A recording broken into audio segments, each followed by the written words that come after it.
là thôi luôn á. Ai không mua cái M2 này là thôi luôn á. Anh ơi cái này em đã nói ngay từ đầu là bỏ nên nó gọn mà. M2 nè, ô đẹp quá.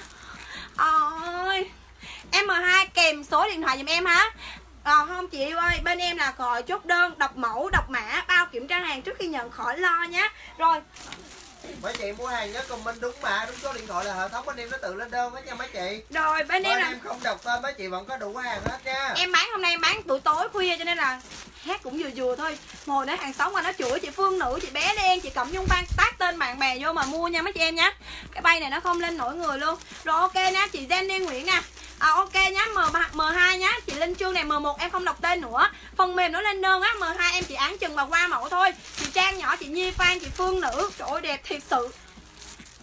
Ai mà không mua cái M2 này thiệt sự rất là tiếc nuối luôn á. Doraemon em bao kiểm tra hàng trước khi nhận nhá. 59.000 thời buổi này làm gì được mấy chị em. Mua đồ bộ em mang thôi. Chỉ có mua đồ bộ nhà em đang mang. Lên số điện thoại đầy đủ mới được chốt đơn hàng chị yêu ơi. Đó là đúng số điện thoại, hệ thống bên em nó tự lên đơn và tự chốt đơn cho mấy chị hết nha. Bên nhà em là bây giờ là máy móc nó làm hết rồi. Con người của mình là chỉ cần có số điện thoại và có cái mã là được nhá. Em M2 mặc định là Doraemon. Mấy chị em cứ comment M2 hoặc là Doraemon kèm số em Lan M2 đi.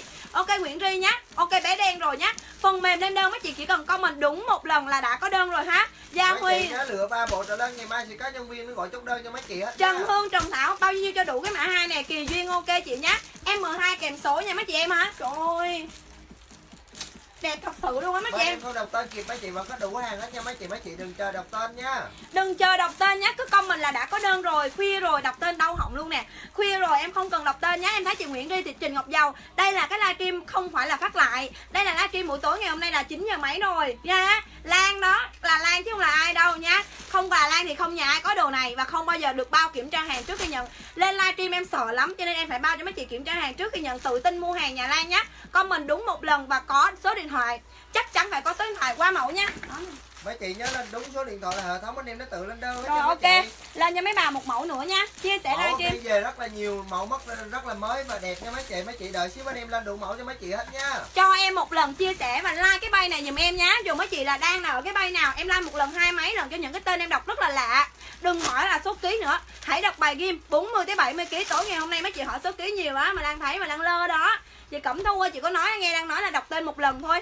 Comment một lần thôi không ạ? Mình comment nhiều lần là phí phạm lắm. Mình để thời gian đó mình coi mẫu khác nha. M3 nè, mấy chị ơi comment lên số điện thoại đi. Mấy chị lại comment mã cộng số điện thoại là hệ thống bên em nó tự chốt đơn rồi nha mấy chị. Anh nói một lần. Nha. Anh nói comment một lần và để lại đúng số điện thoại đi ạ. Rồi mẫu em là có 40 mấy ký thôi mà em còn bao 70 ký vừa là mấy chị. Em không cần sợ rộng hay không cần sợ chật nha mấy chị em, nhìn em nè. Nhìn nè.